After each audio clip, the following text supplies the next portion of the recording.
Hey guys, it's Sid here with svtperformance.com, and we are underneath our 2019 F-250 Super Duty with the Power Stroke diesel. And I'm going to take you guys on a little tour, show you what's going on underneath. And you can see this thing is super clean because it's basically a brand new truck.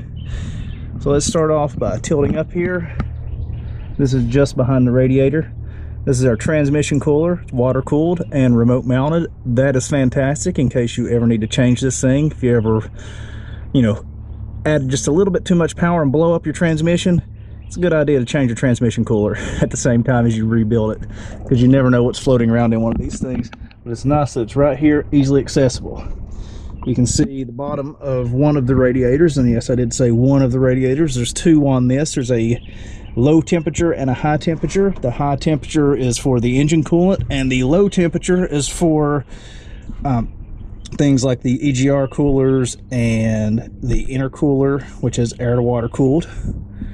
And we have a big support bolted in here, and that's what it's holding that transmission cooler. It comes off this frame rail, which is enormous. And something new that I've seen that they've added are these little extensions here on the frame. They're bolted in and they just sort of hang down here, and I'm guessing it's something to do with crash protection. I'm not sure, but it's fairly stout metal. I'd say that's probably 3/16 of an inch, and they're just bolted in there. So I'm not sure what exactly they're for, but it's just something new I'd noticed on these trucks. Of course, we have a nice big sway bar, enormous radiator hose. Got your shock on the, I guess you would say, dampener in this case, on the steering system here. Steering system, of course, super beefy, solid steel links and whatnot for your panhard bar here, or track bar since it's in the front. Got your always fantastic and supremely popular Super Dana 60 front axle. What makes it super? 35 spline axle shafts. That's what makes it super. And just more enormous, heavy cast iron suspension and goodness, with huge ball joints, upgraded U-joints. Just everything is super beefy on this truck. And an unsung hero on these newer trucks is definitely the steering box. It is a huge improvement over all of the previous stuff. I'll go into that a little bit more in detail in a later video, but that steering box is great. Ford did a fantastic job with that thing. Here we can see the bottom of the engine. This is the upper oil pan, and we've got the lower oil pan a little bit further back here. Upper oil pan is made of aluminum, and just look at that. You 6-liter and 6.4 guys need to be jealous. I'm a 6.4 guy, so I can be jealous. There's an honest to God oil filter on this thing, and it hangs down right where you can get to it, just like God intended. So that is a huge plus on these newer 6.7 engines versus the older international ones. And we have the steel oil pan instead of the plastic like was on the first generation 6.7s. That's appreciated. Got your downpipe here. And on this side of the engine, we have a nice, easy to access oil cooler. You guys with 6.4s and 6.0s especially know what a pain in the ass the oil cooler can be. So it's nice that it's just hanging out right here. Hopefully, since Ford has switched their coolants a couple times since those earlier engines, we're not going to have the same issues with these things clogging up, and from what I've seen, they don't. But it's nice that it's here in case you ever do have to service and you don't have to tear apart half the engine to get to it.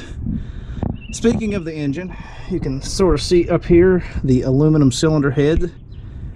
That's nice. You can't see because it's too dark. I'll stick the camera up here, and if you can see it, you can see it. If you can't, you can't. It doesn't look like you can. We've got the compacted graphite iron block. That is a super strong engine block. Unfortunately, and I've been bitching at Ford about this for years, they don't paint this thing. So 30 seconds after it's cast, it starts to rust and look like crap. I don't like that. Even though, you're not really going to be looking at your engine block all that often, you certainly can't see it from the top. They should put some paint on that. I mean, how expensive would, a little bit of black spray paint be? But that's my bitch on that. I'll just shut up now. I've said it too many times.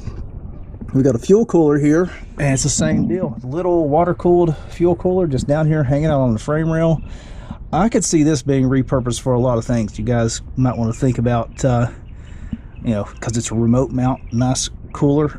You could, you know, cool transmission or something like that in a race application. That's not a bad little unit that you could probably repurpose into something else.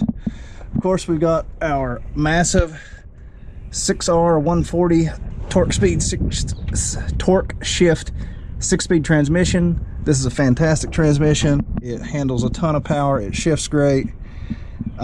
There's just no complaints with this thing. It's a great transmission. And look who makes the front drive shaft. Dana Spicer. So that's nice. I like it when you get these little stickers with some data and everything on it. And should be scrapped if it's dropped. So moving further back here, we can see these massive control arms. Ford's had this suspension set up for quite a few years now. Nothing new there. With the transmission cross member, and we have a skid plate protecting the transfer case. Transfer case is of course aluminum body. I think these are made by Magna International now. I'm not sure. I think Ford did change suppliers not that long ago. We can see a nice steel cross member, and you can see the aluminum body that Ford went to on these newer Super Duties, and you can see that it's riveted and glued together. So when I say glue, this is some kind of ridiculous seam sealant, probably made by 3M, probably similar to like a 3M 5200, but you can see it oozing out between the panels all over the place. And if it's anything like some of those sealants that we use in like the marine industry, it's going to be a pain to get these panels apart, but let's hope that that's never an issue. The idea is once it's together, and it's not supposed to come apart again. That's why you have all these nice little rivets and all that glue. There's a lot of technology that went into these newer aluminum body trucks, and it shows. I mean, they're quieter, they ride better, and cut a lot of weight out. So what's not to love? Moving on back, speaking of aluminum, we have a big aluminum drive shaft. And also, you can start seeing some of the exhaust after treatment system. That thing is huge. And here we got like an oxygen sensor. We got EGT probes sticking out of the top of it. This thing is massive, massive exhaust after treatment. This was something that I was particularly happy to see. Is an update on the fuel conditioning module. Check out this thing. It's huge. Kind of dark. Click the camera. There we go. It's kind of dark, but you can see the fuel conditioning module is now enormous. This thing has a huge filter in it, and that is a way better, easier to service setup than it was on any of the earlier trucks. 6.0, 6.4, and the earlier 6.7, which we had it like up here. I was not a huge fan of. But this one's nice. You got the drain here, easy to get to. It's mounted right next to the fuel tank, which has a nice heavy skid plate. You can see some of the frame rail here. This thing is just huge frame rail. I mean, I can't even get my hand across the thing. It's enormous. Ford has really stepped it up with their frame construction on these. The older trucks was just kind of okay. They started to get it right in like 08 when they went to the powder coated frame and everything and away from that wax crap. But these new fully boxed frames, this is my absolute favorite feature on these newer trucks, is this frame. If I could have one thing on the older trucks and the new ones, it would be the frame, because it does not flex and bend, and you don't get the creaks and whatnot when you go across speed bumps and stuff like that as you did with the old trucks. This is a huge upgrade. Speaking of other things they upgraded, is the body mounts. Looks like we have some kind of hydraulic body mount here at the back of the cab. Going forward, look like sort of, I don't know what kind of mount that would be, but some kind of different mount. Can't really see it that well. And then the front's got an even different style. So you got 3 different style body mounts on these. On the older trucks, they tended to rot out. And by older, I mean like 6.0s and especially the 6.4s. Good Lord, mine look like crap. I need to replace those. And I'm going to replace them with just the rubber ones they used to use on the old trucks, because those don't rot out. But The new ones look like it's some kind of hydraulic system on this back one, and I'm sure that helps with the NVH. Check out the size of that leaf spring bolt. Ford really knows how to use ridiculously huge hardware on all this stuff, and of course on a heavy, hard-working truck you would expect that. Again, we got the fuel tank and the skid plate. Nice metal skid plate. And then here's the diesel exhaust fluid tank. So that's your DEF tank. If you guys were ever wondering what it looks like, it's right behind your fuel tank, right there. And of course, we got the filler hoses for all that stuff. Bottom of the box floor. This is a nice feature on this truck. I don't know if it's optional still yet, or if Ford's made it standard. I think it's standard on these higher end trucks, but having the plastic wheel liner in the back, that's nice setup. I need to add a set of those to my truck. Here you can sort of see the gooseneck plate attached to the frame. I'll try to get a shot underneath, but you can see this thing is at least 1/4 inch thick plate steel on this outside plate. Again, super heavy duty hardware. Let's roll underneath over here. You can see you got your cross member, frame cross member here, and going further back, there's that nice aluminum drive shaft. There's your gooseneck plate, and this thing is cast iron, and it's over a 1/2 inch thick right here. This thing is super heavy duty. I mean, it's over, that's probably 2 inches thick of welded plate steel here with cast iron attachment points. I mean, it's way over engineered, but I mean, that's what you need if you're going to tow the kind of weight that this truck has the capacity to do. It's just a fantastic setup, and I'm just glad that Ford offers this from the factory now. You don't have to cut the hole in your bed as soon as you get your truck. Speaking of the bed, again, there's the box floor. We got some exhaust hanger mounts. Let's roll on back here. I'm going to go out to get on around. Of course, you got your exhaust tips there. Nice spare tire, full-size spare, as you would expect. And we got the corporate 10.5 inch rear axle.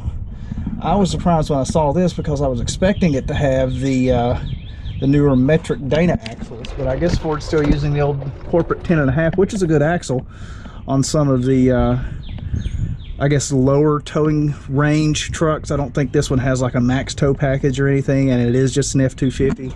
You can see it's just got the 2 main leaf springs with the 1 helper spring here on the bottom. So I doubt that it has any super heavy tow package, and that's probably why it still has the corporate 10.5 inch axle. This is actually what's in my F-350 single rear wheel 09 truck. The big difference, a lot of people don't know this, between the F-250s and 350s that came with this axle though.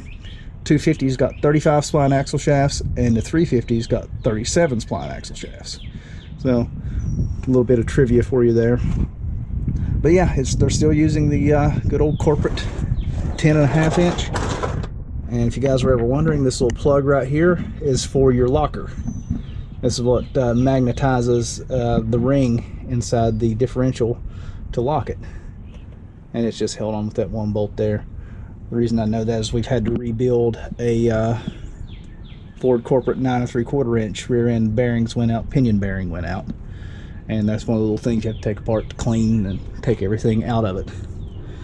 And we've got a little resonator here on the exhaust, on the after the axle, the over axle pipe. You can see right there, and you can sort of see how everything is machined and whatnot to fit that over axle pipe in. And last but not least, we have the hitch. And the hitch is a massive chunk. And we have a 3 inch drawbar attachment. Places to put your chains, all that good stuff. But that's basically the tour underneath the 2012,